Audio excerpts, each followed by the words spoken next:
પણ હું તમને વાત એ કરતો હતો કે દુર્ગાવતી દુર્ગા ભાભીને કોક દી વાંચજો, એને ઈ આ દેશની સ્ત્રીઓ કેવી હોય એ તમને બેનો દીકરીઓને ખબર પડશે. નીરા આર્યાને વાંચજો દીકરીઓ. નીરા આર્યા પહેલી કેપ્ટન હતી, સીઆઈડી હતી ભારત વર્ષની, જે ભારત વર્ષની એવી જાસૂસ બની હતી. પોતે અંગ્રેજો જે દમન કરતા હતા એમાં શું કરી રહ્યા હતા એના પોતે કામ કરતી હતી, આપણા માટે, દેશ માટે, રાષ્ટ્ર માટે. એની આખી વાત તો જબરી છે, પણ ખાલી એટલું મારે કહેવું છે કે ઈ નીરા આર્યાના લગ્ન પોતાનો પતિ જે હતો એ શ્રીકાંત જયરંજન દાસ, એનો ઈ સીઆઈડી ઓફિસર હતો અંગ્રેજોનો, ઈ અંગ્રેજો માટે કામ કરતો હતો. અને નીરા આર્યા છે ઈ સુભાષચંદ્ર બોઝ માટે કામ કરતી હતી, બાઈ ભારત માટે કામ કરતી હતી.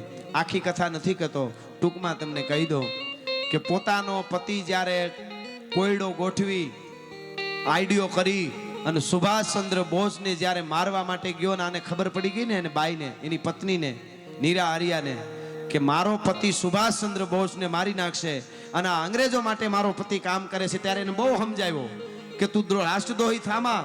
તો કે નહીં, મને પૈસા મળે છે અને હું તો સુભાષને મારી નાખીશ. અને સુભાષચંદ્ર બોઝ ઉપર હુમલો કરવા જ્યારે ગયો ને ત્યારે પોતે વાહે સાની મની હતાતી ગઈ, ઓલો સુભાષચંદ્ર બોઝ ઉપર ફાયરિંગ કરવા ગયો, એની પેલા કટાર કાઢી પોતાના પતિના, જેને કહેવાય પેટમાં મારીને આંતરડા બારા કાઢીને પોતાના પતિને મારી નાખ્યો હતો, સુભાષચંદ્ર બોઝને બચાવી લીધો હતો.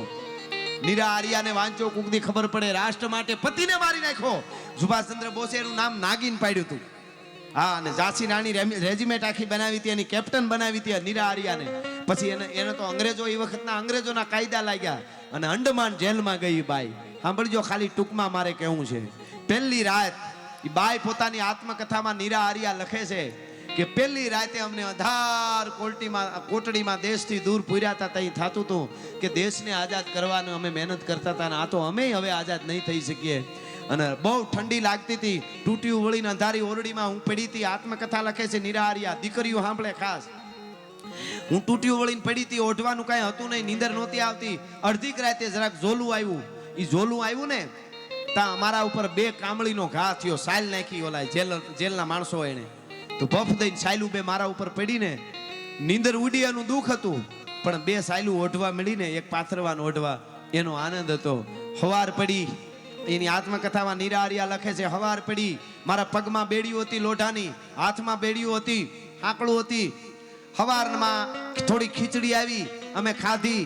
પછી એક લુહાર આવ્યો, લુહારે આવીને અહીં હાંકડું અહીંથી કડા કાપતો તો, કાપતા થોડુંક મારું ચામડું હાથમાંથી કાપી નાખ્યું.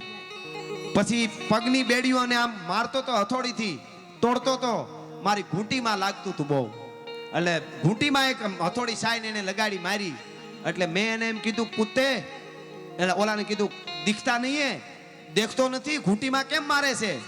એટલે એને કીધું કે હમ તો દિલ में भी मारे कि तुम क्या कर लेंगे, हम अंग्रेज के आदमी है, અમે તો તારા દિલમાં મારીશું, તારાથી થાય કરી લે. અને એને મોઢા ઉપર થૂકી. બાઈ લખે છે પોતાની આત્મકથા. અને મેં કીધું કે મને બાંધી છે એટલે હું, બાકી આ નાગણીને એકવાર છૂટી કરી તો ખબર પડે કે ભારતની સ્ત્રીની શું તાકાત છે. ભલા માણસ, મારા દેશની દીકરીઓ આને વાંચે, નીરા આર્યાને. હવે સાંભળજો, એને દુઃખ શું સહન કર્યું એ કેવું છે મારે. પછી કહે છે કે મેં એના મોઢા ઉપર થૂકી, એમાં જેલર આવી ગયો.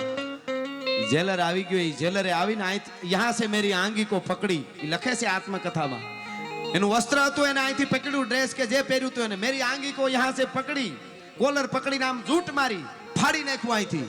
આ સત્ય ઘટના છે, મર્યાદા ઉલ્લંઘન જેવી વાત છે. ઉલ્લંઘન તો નથી, પણ સત્ય મારે કહેવું જોઈએ. એટલે એ અહીંથી આમ ફાડ્યું, કપડું ફાડ્યું. અને પછી બગીચાના ઝાડના પાંદડા કાપવાનો જે આવે ને, હાંડસો હોય ને, હાંડસા જેવું સીપિયો, એ બૂંધો હતો, લાકડા ફોરવાનો, બગીચાના ઓલા હરખા કરવાનો હોય ને, કાપવાનો.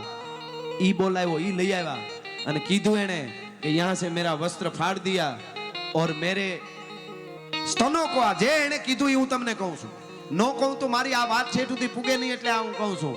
કે છે બાઈ કે મારી છાતીમાં છીપીએથી આમ કાપવા માંડ્યો અંગ્રેજનો માણસ, પણ બૂંધો હતો, કપાતું નહોતું. તઈ મને એમ થયું આના કરતા આમાં ધારો તો જટ કપાઈ જાત. એ કેવી પીડા થઈ નીરા આર્યા કે મને ખબર છે ને ભગવાનને ખબર છે, બીજા કોઈને ખબર નથી. એ કાપવા આમ સપ્ત્યાપ જાય દબાવતો હતો તો એ કહેતી હતી ઇન્કલાબ જિંદાબાદ. આ ભારતની દીકરીઓ છે ભલા માણસ, આ ભારત વર્ષની દીકરીઓ. એટલા દુઃખ વેઠ્યા પછી પાછી આવી હતી હો ભારતમાં. પણ મને દુઃખ ઈ વાતનું છે, છેલ્લે અહીં વડીલો પણ બેઠા છે. દુઃખ મને ઈ વાત શું, ઈ બાઈ છેલ્લે હૈદરાબાદમાં ફૂલડા વેચી અને એક ઝૂંપડી બનાવીને જીવન પૂરું કર્યું. 1998 સુધી બાઈ હતી. એને કોઈ નેતા પૂછવા નહોતો ગયો ભલા માણસ. ઈ વખતનો એને એકાદું પદ આપ્યું તો એ ભારતને થોડું નુકસાન કરે. કાનાણી સાહેબ ઘણા એમ વાતો કરે કે તમે આમ બોલો ઓલા માટે આમ બોલો, પણ બોલવું કે નહીં.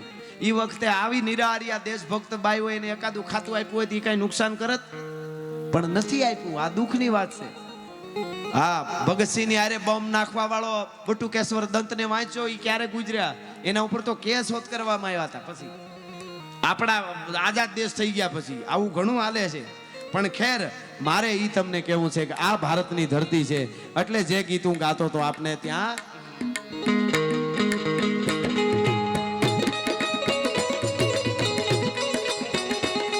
अरे हो जाओ तैयार साथियों, हो जाओ तैयार.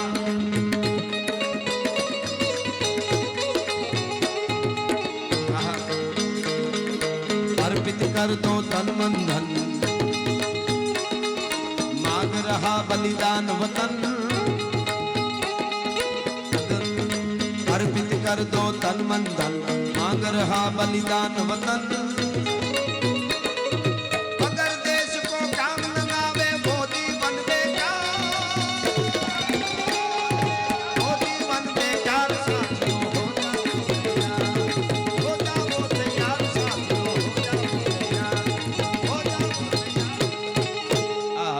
કલાક જેવું થવા આવ્યું છે. એટલે છેલ્લે મારે 2 મિનિટ માટે, પછી આગે ગોરખ જાગે જે સમયે છે તે પણ.